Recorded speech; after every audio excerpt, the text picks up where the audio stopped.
Amen. Amen. Tulijifunza ile Jumapili iliyopita, somo lilikuwa linasema Mungu aliumba ulimwengu mzuri. Je, mimi naumba ulimwengu gani? Je, wewe unaumba ulimwengu gani? Amen. Maana yake Mungu ni muumbaji. Yeye aliumba ulimwengu wake, alipotaka kuumba akaumba ulimwengu wake. Amen. Akaumba dunia yake aliyokuwa anaitaka yeye. Amen. Ile dunia ilitoka kwenye ufahamu wake, ile dunia ilitoka kwenye akili yake. Sasa leo mimi na wewe tunaumba ulimwengu upi? Tunaumba ulimwengu gani? Bwana Yesu asifiwe. Amen. Matarajio yako, mategemeo yako unayotarajia, hayo ndiyo ulimwengu wako. Amen. Kwa hiyo kila mtu ana ulimwengu wake. Maisha yako, matarajio yako, kila mtu ana matarajio. Kwa yale matarajio unayoyataka yawe, hayo ndiyo ulimwengu wako, kwenye eneo la mwili, kwenye eneo la uchumi, kwenye eneo la ndoa, kwenye kila idara, kwenye eneo la afya. Hayo yote, huo ndio ulimwengu wako. Sasa kama Mungu yeye aliumba ulimwengu, kwa hiyo na yeye sasa wewe ukamwamini, manake wewe ni mtoto wake, anakutarajia na wewe uwe kama baba yake. Amen. Mtoto wa nyoka ni nyoka. Sasa Mungu yeye aliumba dunia kutumia neno. Kadhalika anataka na watoto wake waumbe ulimwengu, sasa waumbe dunia, waumbe maisha yao kwa kutumia maneno ya vinywa vyao. Amen. Tuliona katika lile somo letu kwamba linalohusu imani, kwamba mtu akisitasita, roho yangu haina furaha naye. Amen. Sasa leo, katika somo letu tuliojifunza, nadhani tumeelewa vizuri, si ndio? Sasa leo tunajifunza katika, ni mwendelezo tu wa lile somo, ila katika viwango sasa vingine vya kuzungumza. Sasa maana ulimwengu naumbwa kwa kuongea. Amen. Ulimwengu unazungumzwa kwa kuzungumza. Maisha unayoyataka wewe kesho yanakutaka wewe yazungumze. Amen. Maisha tunayoyatarajia, afya tunayoitaka,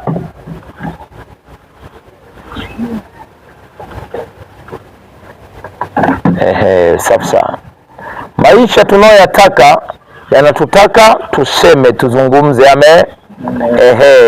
Maisha tunayoyataka yanatutaka tuwe tunasema, tuwe tunazungumza. Amen. Kwa imani maana yake ni kusema, imani ni kutamka. Amen. Na kile tunachokiongea lazima ukiamini. Amen. Yaani maneno yako lazima uyaamini yale unayoyasema, na usiwe kigeugeu. Wewe mwenyewe ndio yasimamie maneno yako. Amen. Maana yake kwanza, kitu cha kwanza, usiwe mtu wa kusausahau, usiwe mtu wa kugeuka, usiwe mtu mwenye nia mbili. Maana yake kwamba nimesema ninakuja, maana maneno yako yawe ninakuja. Ukisoma Biblia sema kwamba ndio yenu na iwe ndio. Amen. Kweli yenu na iwe kweli. Yoyote anayozidi yao yanatoka kwa yule nani? Mwovu. Amen.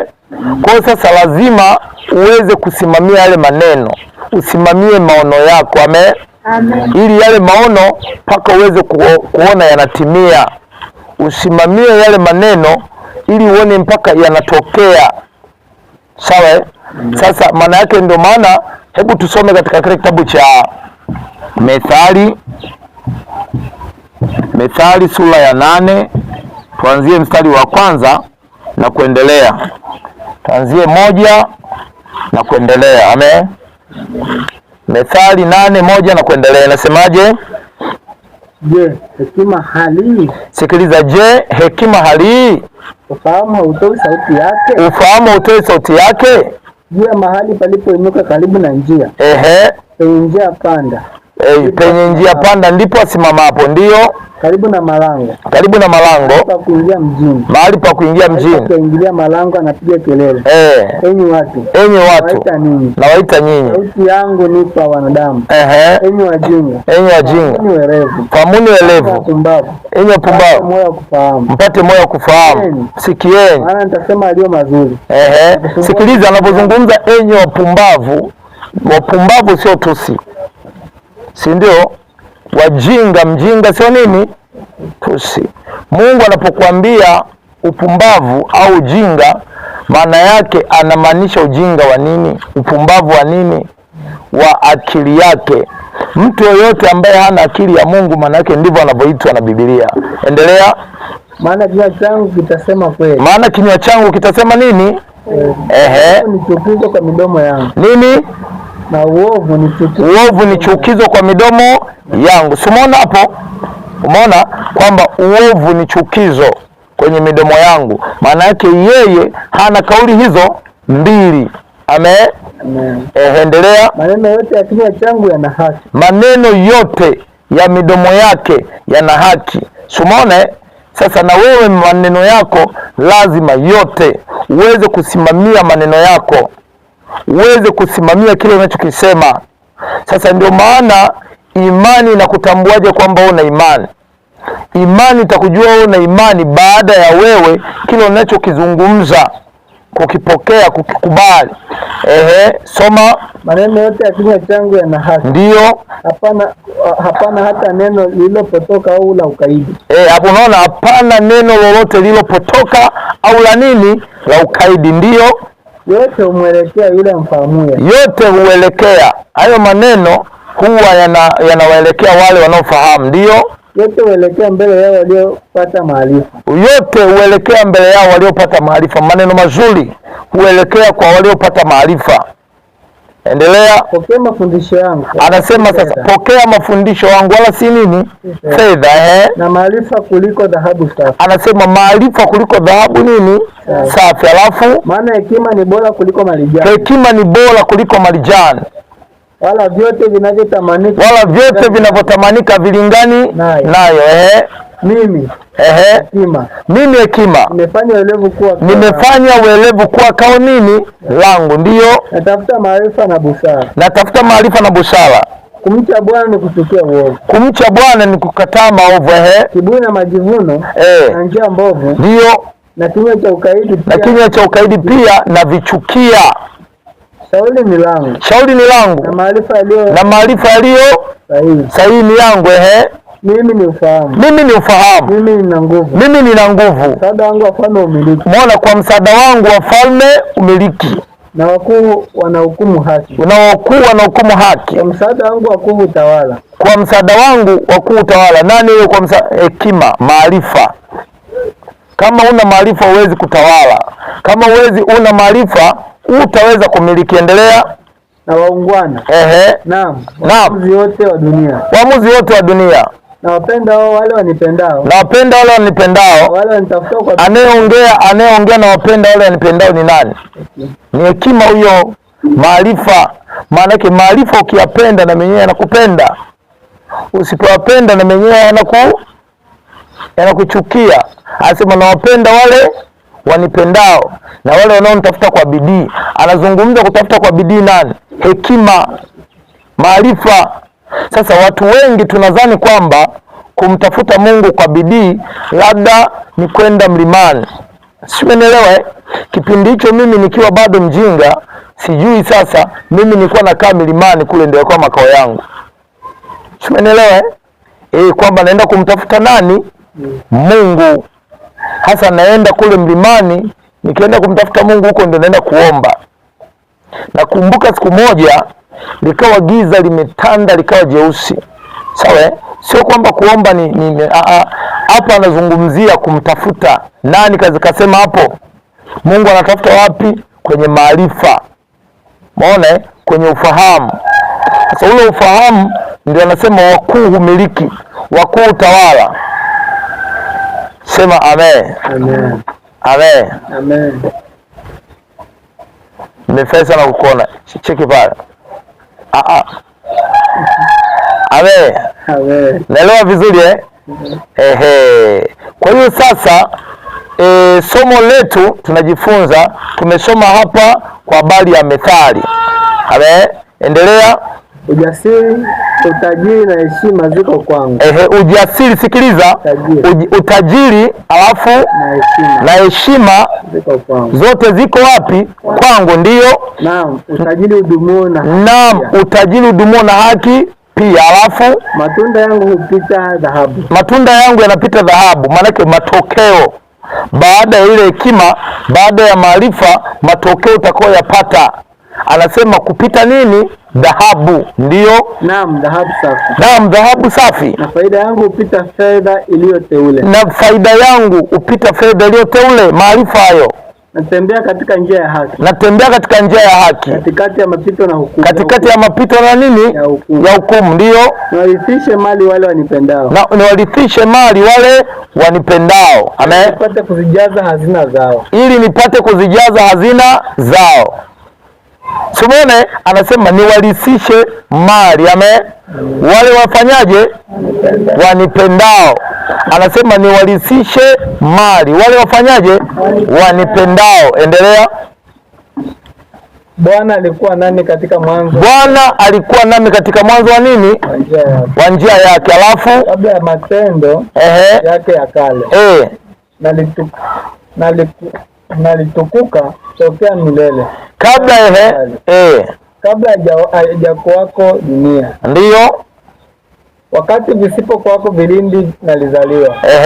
Wakati visipokuwako chemichemi zilizojaa maji. Chemichemi zilizojaa maji. Ndio. Kabla milima haijawekwa imara. Kabla milima haijawekwa imara. Kabla vilima nalizaliwa. Ndio. Alipokuwa hajaiumba dunia. Alipokuwa hajaiumba dunia. Wala makonde. Wala makonde. Wala chanzo cha mavumbi ya dunia. Wala chanzo cha mavumbi ya dunia. Alipozithibitisha mbingu nalikuwako.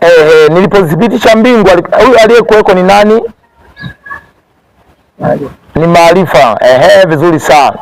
Aliyekuweko ni nani? Ni maarifa, hekima. Ndio. Alipopiga duara katika uso wa dunia. Alipopiga duara katika uso wa bahari.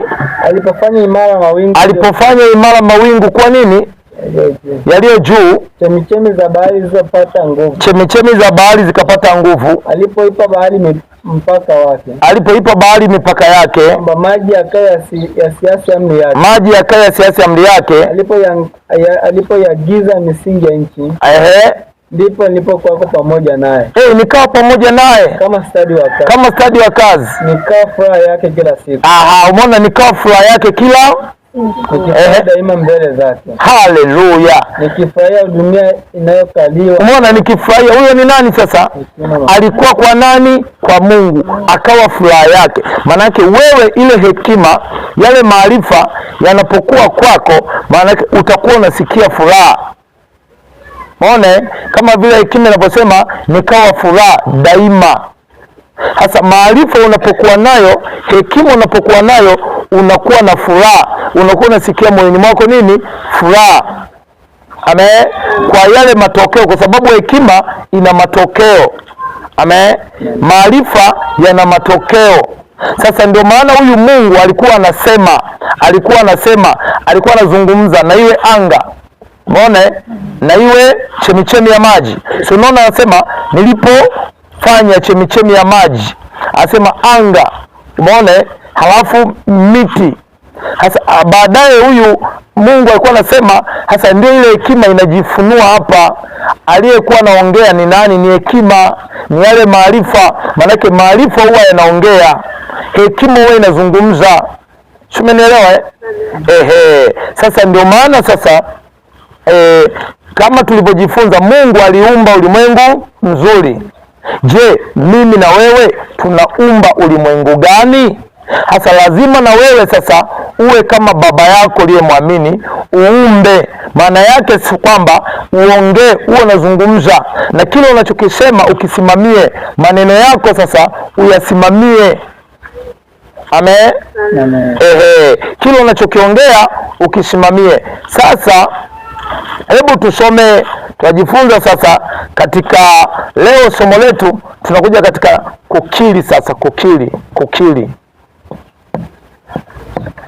kukiri. Amen. Au ukiri, kukiri au ukiri. Hili ndilo somo letu ambalo nataka sasa leo tuliangalie. Unapozungumza nini maana ya ukiri? Nini maana sawa ya ukiri au kukiri?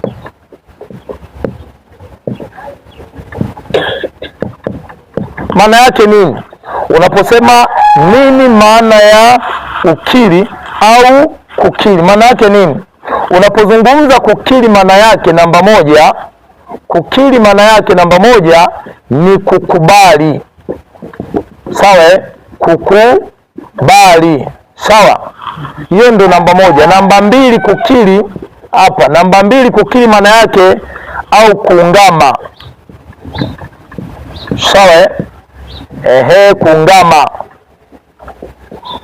Sasa maana ziko nyingi, kukubali au kukubaliana au kuungama. Amen. Ndio maana halisi sasa ya kukiri. Hasa katika hii kukiri bado kuna aina, kumegawanyika aina ngapi sasa? Mbili. Amen. Aina ya kwanza ya kukiri maana yake ni hapa kukiri au kuzungumza, si ndio? Tatu, kuzungumza, ongezea. Sawa? Sasa unapozungumza kukiri au kukubali, kuna aina tena.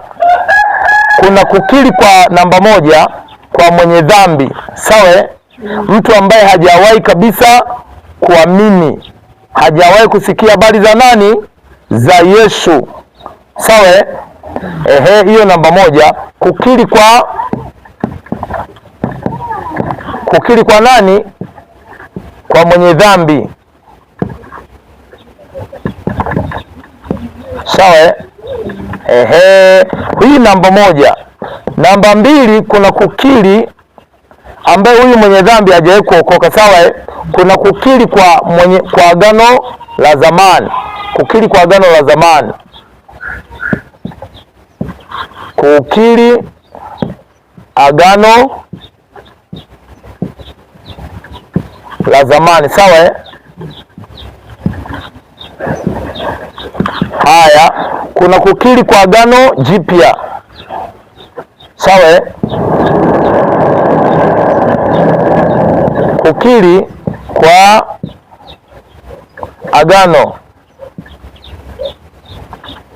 agano jipya. Sawa?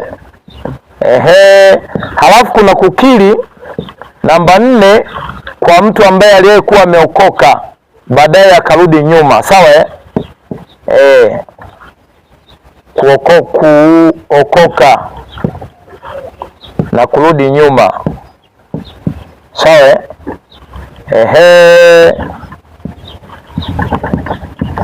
Kama unaelewa sema amen. Sasa hizi ni aina 4 ambazo za kukiri. Sawa?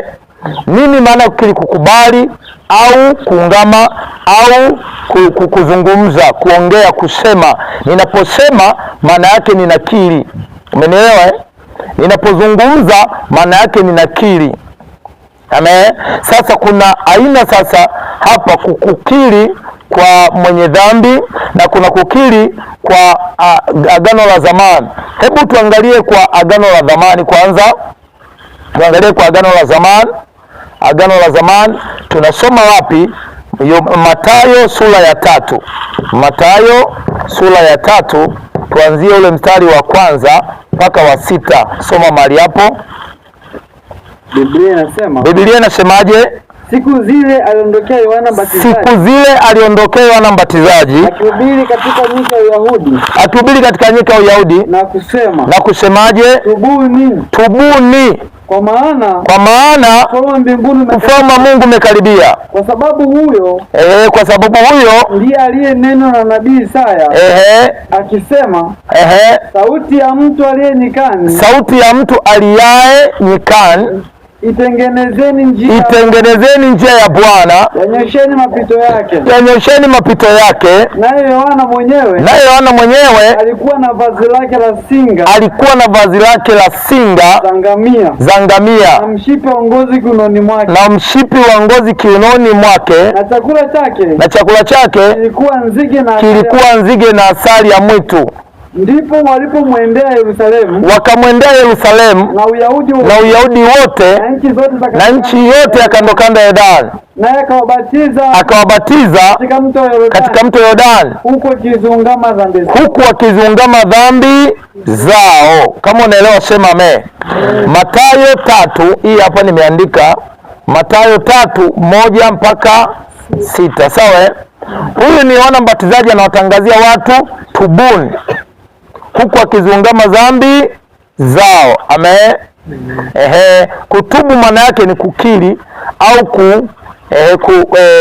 kukiri, yes. Sasa au kuungama, wakiungama dhambi zao. Sasa kwa Agano la Kale waliungamaje? Kumbuka huyu Yohana alikuwa ni nabii wa Agano la Kale, sio Agano Jipya. Sawa? Kwa nini alikuwa ni nabii wa Agano la Kale? Agano Jipya lilianza baada ya Yesu kutoka kaburini. Kwa hiyo wale wanatheolojia wanasema kwamba vitabu kuanzia Yohana, Mathayo, Marko, Luka, Yohana ni vitabu vya Agano la Jipya. Wanasema jipya.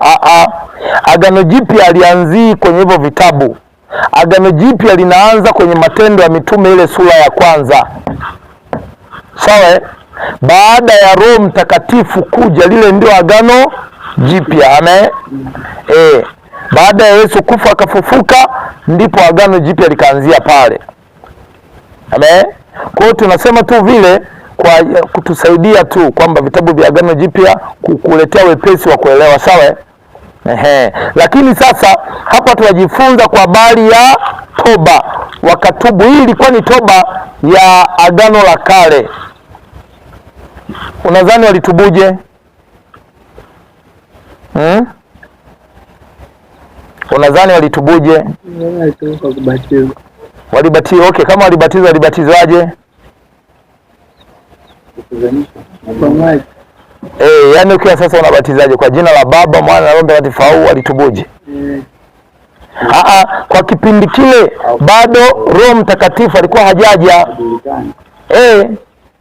Na Yesu alikuwa bado. Si umenielewa? Sasa waliutubuje? Maana huyu aliwabatizaje? Aliwabatiza tu kwa jina la nani? La Baba. Imeisha. Ndivyo aliwabatiza hivyo. Sawa? Tunakubaliana pamoja? Tuko pamoja? Sasa watu walianza kubatizwa lini? Kwa jina la Baba, Mwana na Roho Mtakatifu. Baada ya Yesu sasa kuja, akafa, akafufuka, ndio watu wakaanza kubatizwa kwa jina la Baba, Mwana. Lakini Yohana Mbatizaji aliwabatiza kwa jina la nani? La Baba peke yake. Kama unaelewa sema amen. Amen. Sema tena amen. Amen. Kwa hiyo aliwabatiza kwa jina la nani? La Baba peke yake. Sasa swali lingine, walitubuje? Waliungamaje? Sasa Agano la Kale, toba ya Agano la Kale ilikuwa ya, umeona? Toba ya Agano la Kale ilikuwa ni ya kuzungumza matendo yako. Amen. Toba ya Agano la Kale ilikuwa ni ya kusema matendo yako, kwamba kwa mfano, mimi ni mwizi, mimi ni kahaba, nimezini, jana nimeua. Hiyo ndio ilikuwa toba ya Agano la nini? La Kale. Kama unaelewa sema amen. Sasa tofauti sasa leo, toba ya Agano Jipya. Kama unaelewa sema amen. Hapo unaelewa vizuri, naomba nisikuache. Toba ya Agano la Kale ilikuwa ni ya nini? Ili uweze kuelewa sasa, ukisoma Yona. Hebu soma, tusome Yona, tuanzie 1:1. Soma Yona 1:1. Ili uweze kuelewa, soma Yona 1. Biblia inasema Basi neno la Bwana lilimjia Yona. Mwana wa Mitai kusema. Kusemaje? Ondoka uende Ninawi. Mji ule mkubwa. Ukapige kelele juu yake. Kwa maana uovu wao umepanda juu mbele zangu. Alafu lakini Yona akaondoka akakimbilia Tashishi. Apate kujiepusha na uso wa Bwana. Akateremka hata Yafa.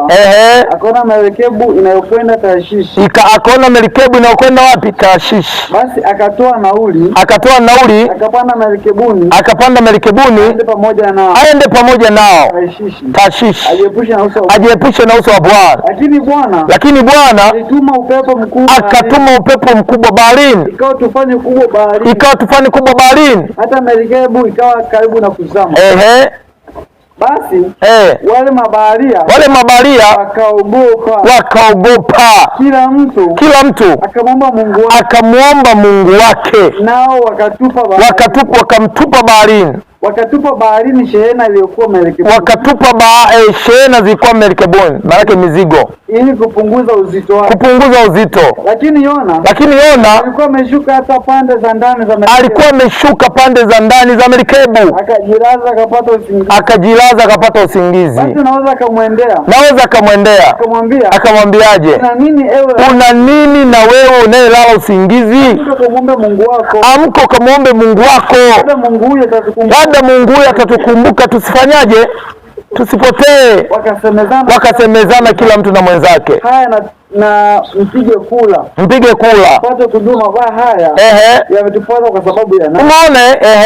Basi wakapiga kula. Wakamgeukia Yona. Ndipo wakamwambiaje?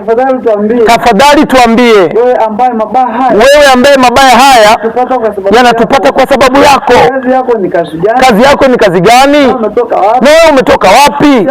Nchi yako ni nchi ipi? Wewe ni mtu wa kabila gani? Akawaambiaje? Mimi ni Mwebrania. Na mimi namcha Bwana, Mungu wa mbingu, aliyezumba bahari na nchi kavu. Ndipo watu wale wakaogopa mno. Wakamwambiaje? Ni jambo gani hili ulilotenda? Kwa maana watu wale walijua ya kuwa anakimbia ajiepushe na uso wa Bwana, kwa sababu alikuwa amewajulisha. Basi wakamwambia, tukutende nini ili bahari tulie? Kwa maana bahari ilikuwa inazidi kutoka. Ishia hapo. Ukienda Yona sura ya 2 ndio utaweza kuelewa. Ukianzia 2:1. Sasa maana yake Yona aliambiwa aende akawaambie watu maovu yao. Umeelewa? Ndio maana hebu tusome, nenda Yona 2. Yona sura ya 2. Ndipo Yona akamwomba Bwana. Mungu wake katika tumbo la yule samaki. Akasema, namlilia Bwana kwa sababu ya shida yangu. Akaniitikia. Katika tumbo la kuzimu nilifanyaje? Niliomba. Nao kaisikia sauti yangu. Maana ulinitupa vilindini. Ndani ya moyo wa bahari. Gharika ya maji kanizunguka pande zote. Alafu mawimbi yako yote na gharika zako yangu. Nami nikasema, nimetupwa mbali na macho yako. Lakini nitatazama tena kuikabili hekalu lako takatifu. Ndio. Maji yalinizunguka hata nafsini mwangu. Vilindini vilinizunguka. Mwani ishia hapo. Unaone, huyu anaomba akiwa tumboni mwa samaki, lakini yeye anasema kuzimu ulinitupa hata kuzimu, si ndio? Maana yake kwenye changamoto, kwenye matatizo, lakini bado nikakuomba. Watu wengi wakutana matatizo na Mungu anamwacha, si ndio? Tunaomba huko tukiwa kwenye tumbo la samaki, tunamuita Bwana huko tukiwa kuzimu. Amen. Kama unaelewa sema amen.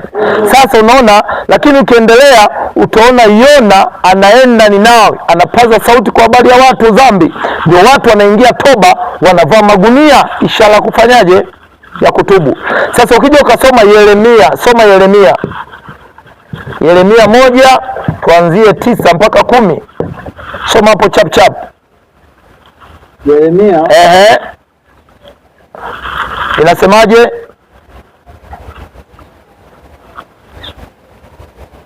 Biblia inasemaje? Maneno ya Yeremia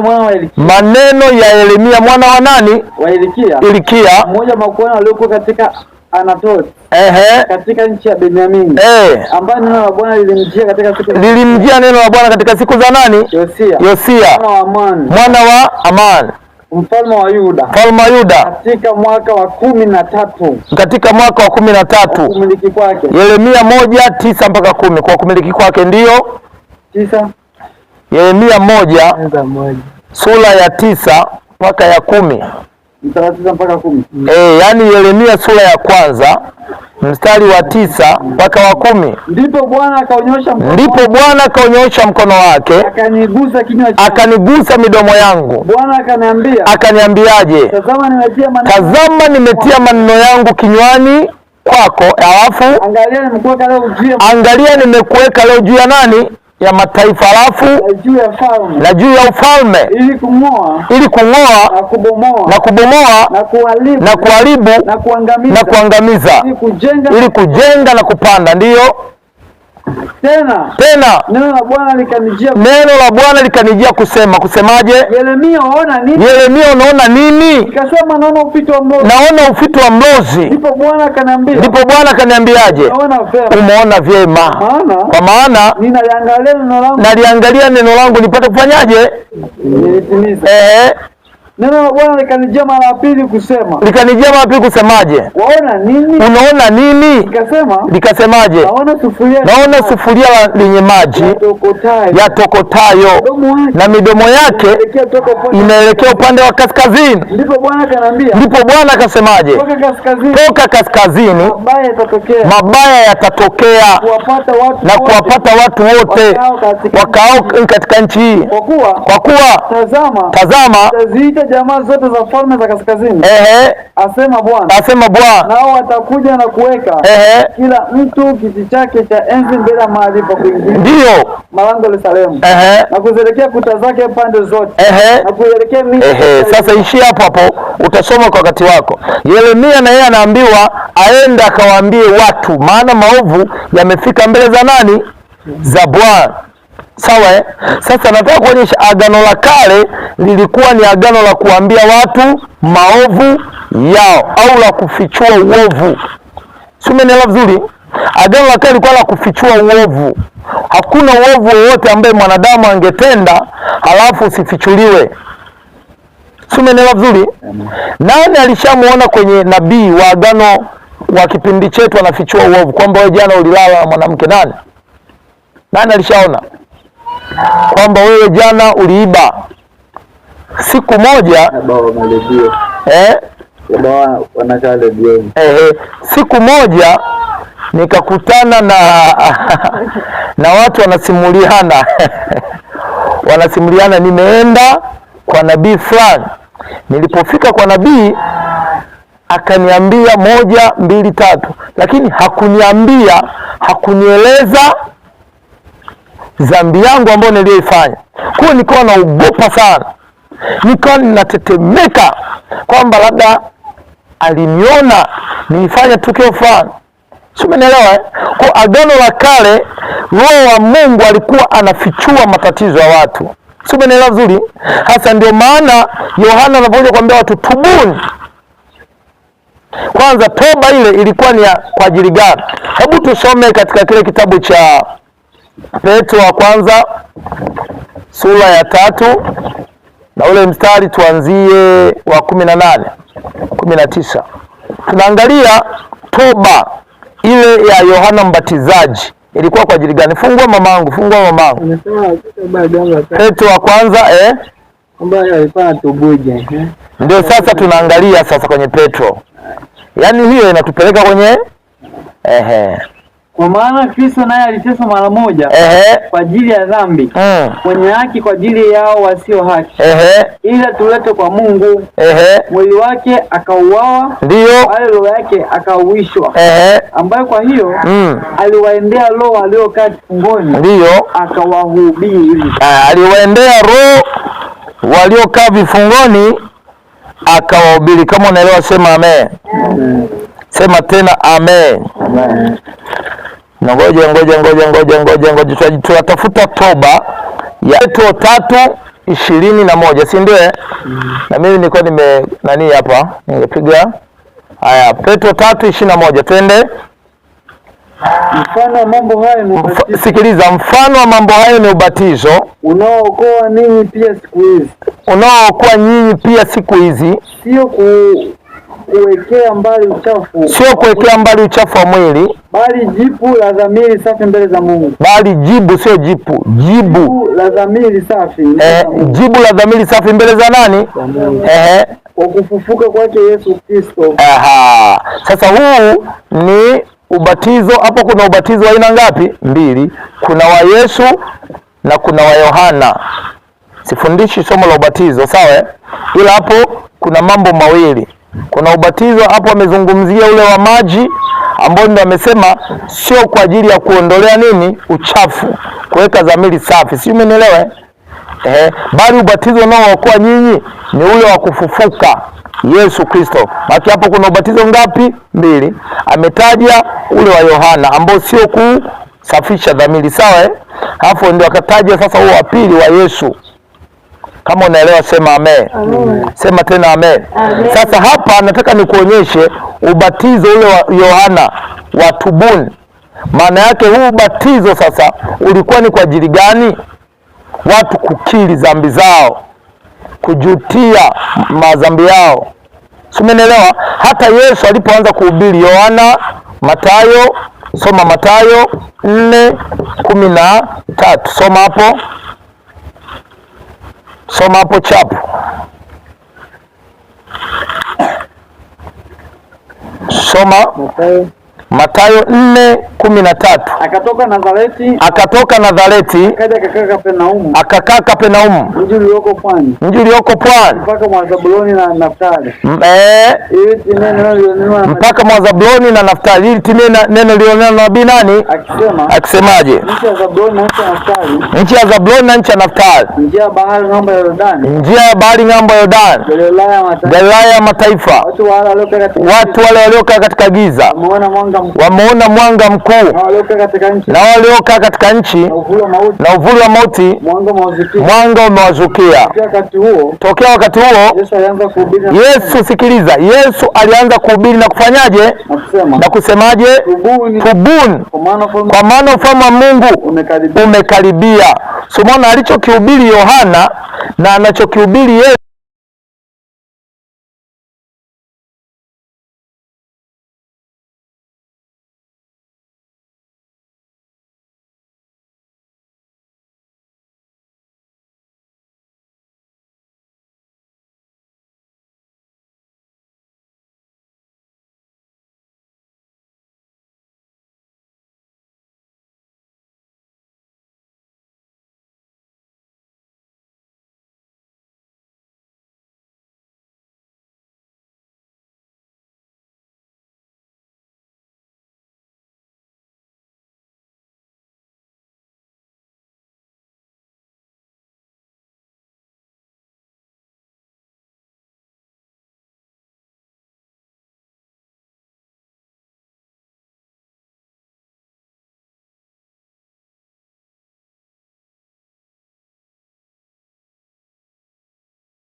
imekwisha kuhukumiwa. Kwa hiyo ndio maana kwa habari ya dhambi, kwa sababu hawaniamini, kwa sababu ya haki mimi naenda, kwa sababu ya hukumu yule mkuu wa ulimwengu amekwisha kuhukumiwa. Tumeelewana vizuri maana yake dhambi imekwisha kuhukumiwa. Kwa dhambi sasa ya watu ambao, toba ya leo ya watu wa Agano Jipya ni kuamini. Kumwamini nani? Yesu. Kuwa ni nani? Ni Bwana na Mwokozi. Kama unaelewa sema amen. Kwa hiyo mtu anapoamini sasa tayari, maana yake kabla sijaamini nilikuwa na bwana wangu ambaye ni nani? Kabla sijaamini bwana wangu ni nani? Shetani. Si umenielewa Hasa unapoamini, lengo la kukiri sasa, kukiri au kukubali, maana yake unakuwa na Bwana, umemkubali kuwa Bwana. Bwana wako anakuwa ni nani sasa? Yes. Ni Yesu. Kama unaelewa sema amen. Sasa hiyo unapokiri vile sasa, kukiri au kukubali, tayari wewe unafanyika kuwa nani?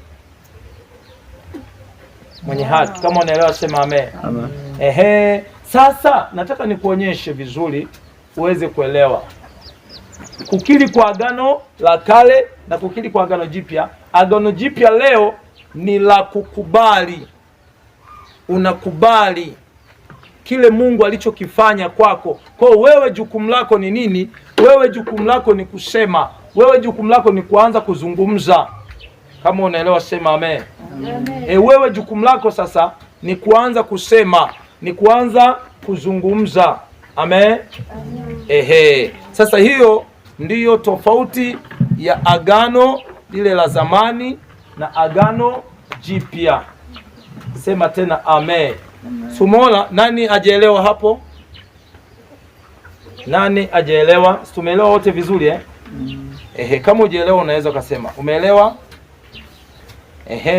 Kwa hiyo sasa tunajifunza kwa habari hiyo. Tumeshaona kwa habari hiyo ya agano la zamani. Agano la zamani ni watu kuambia matendo yao kwamba wewe mlevi, wewe kahaba, wewe mwizi, wewe mchawi, acha uchawi utakufa, acha dhambi utakufa.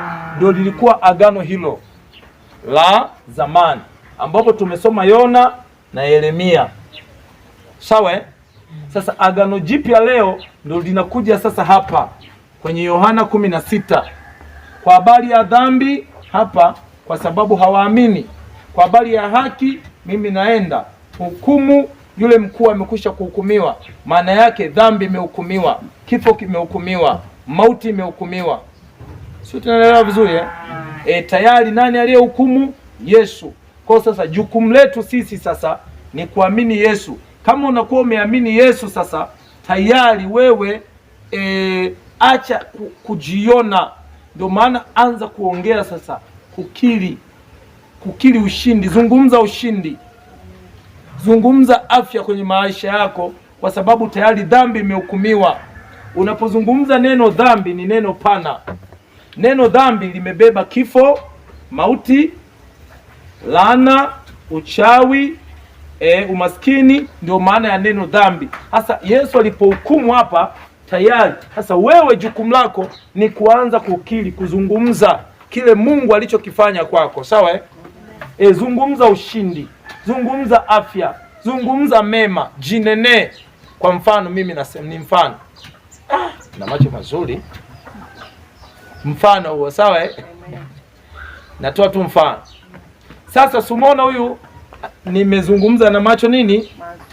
Sasa wewe si utasubiria uanze kuambiwa kuna macho mazuri. Sasa haitaki usubirie uanze wewe ndio useme, yani ujisemee, yani uizungumze asili yako. Kwa Agano Jipya tunakiri ile imani, tunaikiri ile imani, tunakiri kile Mungu alichotufanyia.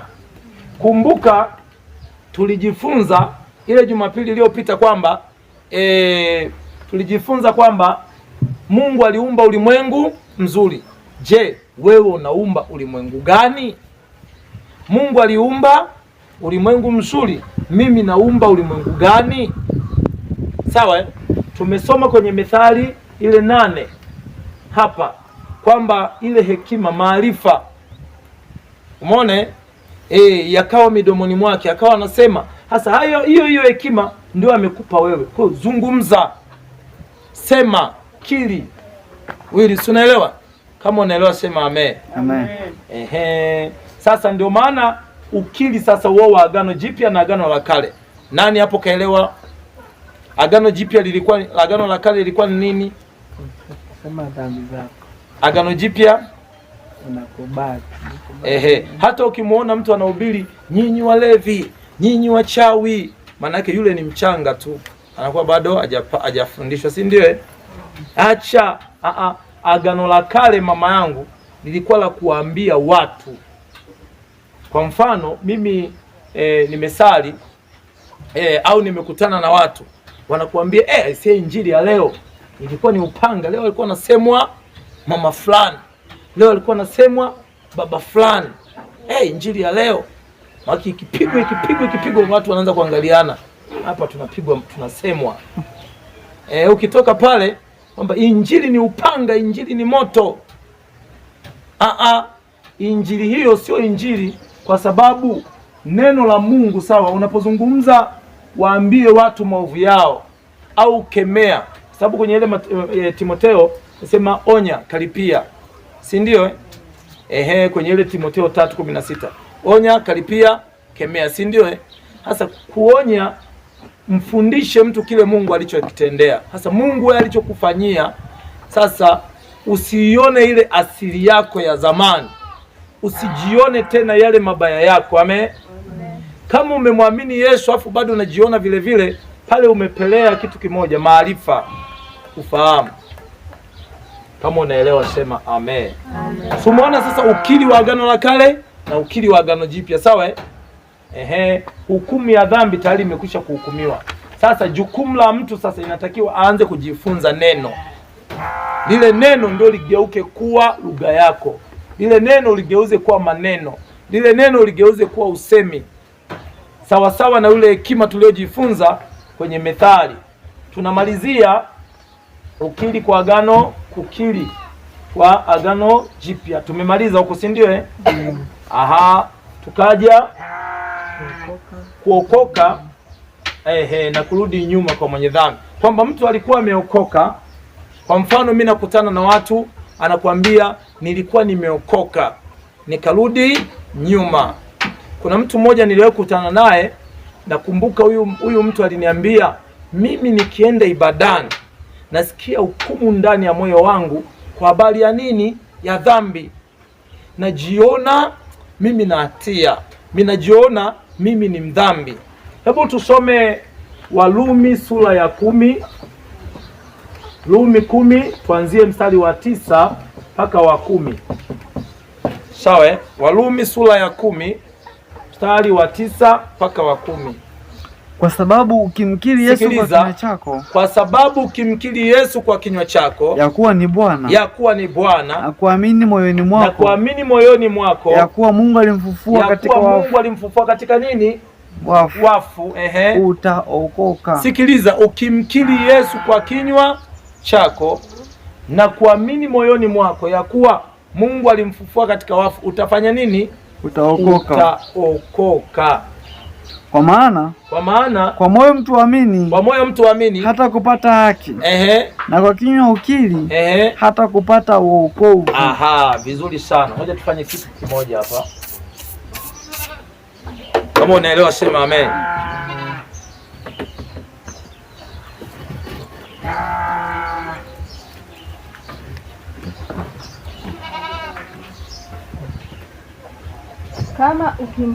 Kama ukikiri kwa kinywa chako kwamba Yesu ni Bwana na kuamini moyoni mwako kwamba Mungu alimfufua kutoka wafu, utakaookoka. Hiyo ni habari njema. Sio hiyo kwa mama? Ile ni Biblia. Ndio hiyo habari njema. Hii inaitwa habari njema kwa watu. Sababu ushasikia watu wanasema Biblia za Kiroma. Sawa? Ndio hiyo inaitwa habari njema kwa watu hiyo. Sawa Waroma 9 mpaka 10. Soma. Kwa sababu ukimkiri Yesu kwa kinywa chako ya kuwa ni Bwana na kuamini moyoni mwako ya kuwa Mungu alimfufua katika wafu utaokoka. Ukikiri kwa kuwa ni Bwana na Mungu alimfufua katika wafu utafanya nini? Hapa amesema kukiri. Sawa, tulijifunza kukiri maana yake ni kukubali. Sawa au kuungama au kuzungumza. Ukikiri maana yake unaambiwa utaokoka. Sawa? Sasa kukiri imegawanyika sehemu ngapi? 2. Moja, kukiri kwa mtu ambaye hajafanya nini? Bado kabisa. Sogea hapa hivi. Jua liwachomi. Tunamalizia. Sawa, ukikiri kwa kinywa chako ya kuwa Mungu alimfufua katika wafu utafanya nini? Unapozungumza neno kukiri ni kukubali. Sawa Sasa kukiri maana yake au kuzungumza au kusema. Sasa unapokiri kumegawanyika sehemu 2. Moja, kwa mtu kabisa ambaye hajaokoka, namba 1 anatakiwa. Namba 2 sasa kukubali lile neno. Kukiri anazungumzia kwa mtu. Sasa tumeenda kwa mtu ambaye alikuwa akaacha. Sasa inatakiwa kukiri maana yake kuzungumza, kusema. Kama unaelewa sema amen. Amen. Kusema unakiri nini sasa? Tumalizie na mstari wa waraka wa Yohana 1:9. Waraka wa Yohana 1:9. Biblia inasema tukizungama dhambi zetu yeye ni mwaminifu na wa haki hata atuondolee dhambi zetu na kutusafisha na udhalimu wote. Umeone, tukiziungama dhambi zetu yeye ni mwaminifu hata atuondolee udhalimu. Maanake huyu anayeambiwa sasa ni nani? Huyu mtu ambaye alikuwa amekaa na Mungu theni akaacha. Sasa anaambiwa sasa huyu kuungama. Sawa hapo tumemaliza. Lakini hapa kwenye kukiri sasa imegawanyika. Kuna kulikiri neno. Sasa kulikiri nini? Neno. Huyu mtu wa imani anatakiwa akiri neno. Sasa wengi tumeokoka ila hatukiri neno. Si umeelewa? Wengi tunampenda Mungu ila tukiri nini? Neno. Kukiri neno. Kule kwenye kukiri dhambi tumetoka. Huku tulikuja kwenye kulikiri neno. Kama unaelewa sema amen. Kukiri neno, kwa mfano, neno linasemaje? Kwa mfano tuseme Yeremia. Hebu soma Yeremia 30:16-17. Soma hapo. Kwa mfano kukiri neno. Hapa nakutafutia maana ya kukiri neno. Sawa Yeremia 30:16-17. Biblia inasema basi watu wote wakulao wataliwa. Sikiliza, basi watu wote wakulao watafanyaje?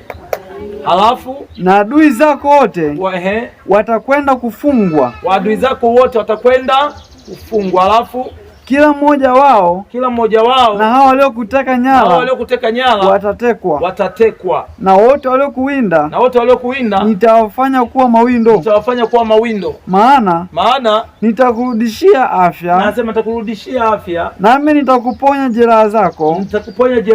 Asema Bwana. Huyu ni Mungu hapa amesema.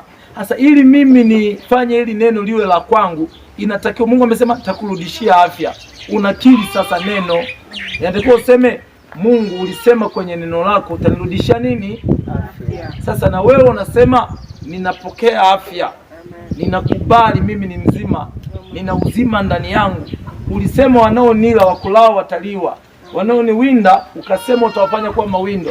Mungu asante kwa sababu wote waliowinda afya yangu, nafsi yangu, wote uwafanye kuwa mawindo.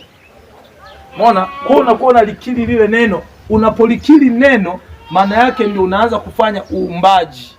Kwamba unaanza kujiumba. Amen. Sema amen.